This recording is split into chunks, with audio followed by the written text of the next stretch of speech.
Well, hello everybody. Welcome back to Just Keep Parenting. Thank you for joining us again.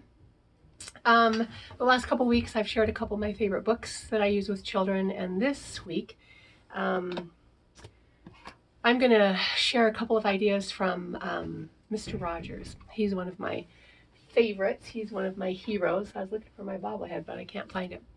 Anyway, I am involved with the Mr. Rogers Educators cohort this year, and I think that'd be something that I could share as A, my love for Mr. Rogers, but B, some things that I learned from Mr. Rogers. And so today we're going to be talking about mealtime. Mealtime with Mr. Rogers, right? Not necessarily with him, but things that he has said in the past that I think are good for today's world as well. So he talks about mealtime, and he talks about how food is important to everyone, right? Right from the very beginning, right? We have to have food to survive. But he also talks about that mealtime is a great preparation for school. It teaches children the art of making conversation, or how to take turns, listening and talking, how to put their ideas into words, right? And their vocab increases as well as they listen to others, right? And making sure that the TV is off and the phones are down. Phones are off the table, right? So that we can start listening and learning at the mealtime table. The other thing he talks about during meal times is the fact that food and love is a big deal for us as humans, right? And love and trust, that's where it starts, right?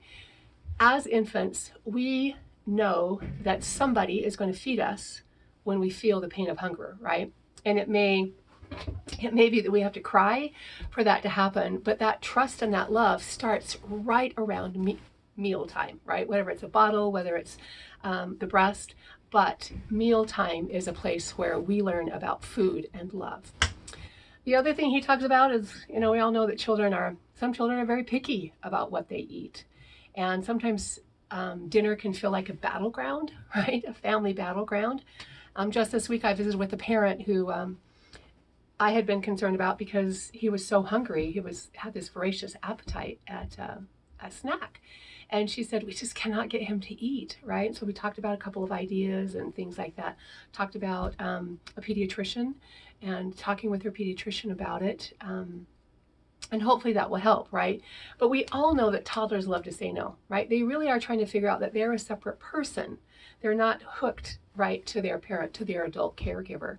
And so they're trying to figure out how it feels, right, when they say no, or they may be new, it may be a new smell, a new color, or a new texture for them, right? And their tongue is on fire as they come out of toddlerhood and into preschool.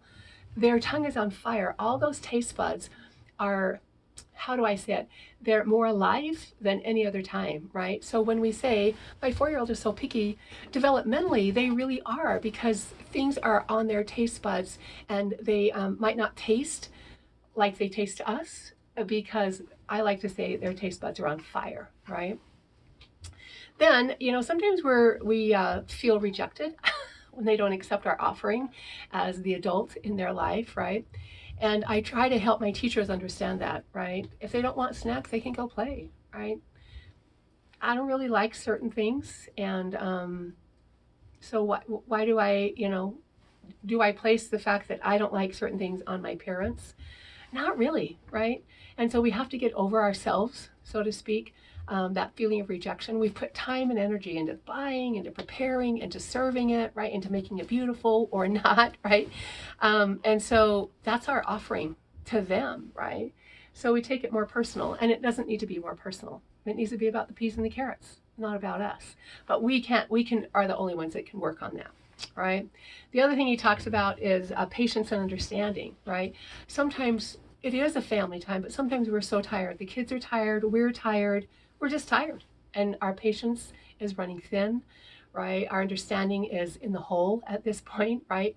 So it's worth the effort of not becoming a battleground or a bargaining session, right? Now, this doesn't mean that we become permissive, right, and give our child everything that they ask for. Boundaries are important, but it's also important to weigh it and decide, is this becoming a battleground, right? Is it becoming a bargaining session, right? And be able to help our children understand that. Dealing with picky eaters, right? We talked about why are they so picky, but how do you deal with them, right? And Mr. Rogers talks a lot about the fact that unless a child is sick, right, it doesn't make sense to offer that child something that the family's having. And as I was visiting with this mother this week, she said, I don't feel like it's something that I want to deal with. And I said, they will eat when they're hungry. That's the nice thing about kids is they will eat. Sometimes we don't like what they eat, but they will eat, right? And most doctors say that children will eat, right, when they're hungry.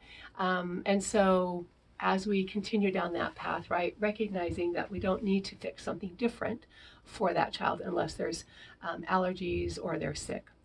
I have to remember sometimes my preferences have changed, right, as an adult. I didn't really like tomatoes as a kid, right? I sometimes like a fresh tomato now as long as they're from my garden or somebody's garden, right? Different things like Brussels sprouts, different things like spinach I didn't eat as a child, but I love them now. And so recognizing that our preferences change as well as the children's preferences. Helpful hints, right? Let's start about 5 or 6 helpful hints. If we give our child a job to do that has to do with cooking, so whether it's shopping, whether it's choosing the veggies, choosing the fruits that we're going to have this week, setting the table, putting crackers and breads on a plate, right? If they're more involved, their interest may peak in the meal. Offering small snacks or tastes of what we're cooking can also help. If they're too hungry, right, or they're not hungry, it can present problems at the table, right? So we have to balance that. Give them a 5-minute reminder, right? Dinner's going to be in 5 minutes so they can finish their play. In the classroom, we always give reminders, right? So that they understand that, oh, this transition is happening.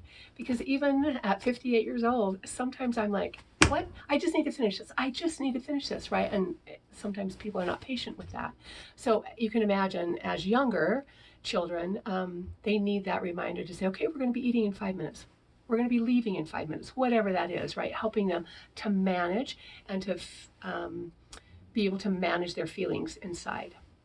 Small servings of food, right? Sometimes we give them the same serving that we might give ourselves, but they have small stomachs and they want to feel proud when they finished it all, right? So starting with small servings can really help them. When the children have rules, right, or expectations, and they know what's expected of them. If certain families have, we don't eat until we pray, or we don't eat until everybody's at the table, or any of those things, then that will help the children be able to say, oh yeah, we're not eating yet, we've got this and this to do, right? Or maybe we hold hands as a family, or we, say grace, or whatever it might be, but helping the children to know what those expectations are. And then the rules of tasting foods, right? You don't have to like it, but at least you tried it. Or a little dab will do you, right? And so do you have rules as a family, right? To be able to help with that. Have fun meals, right? Leftover night, pizza night, make your own taco, make your own pizza, make your own baked potato, breakfast for dinner, etc., right? So making meals fun for them, right? And then some of my people have traditions, right? Friday night pizza night. So if you have traditions on certain nights, right? Maybe mom comes home work from late on Tuesday, and so this mother that I was talking to, the little boy, he has dinner every other Wednesday to plan, and sometimes it's a sandwich, right? But he has that opportunity, right, to plan every other Wednesday. So think about the traditions, think about the fun meals, think about those things that might help you connect better with your children, and remember that it really is a great time for teaching moments at the table. Thanks for joining us at Just Keep Pairing, enjoying those meals.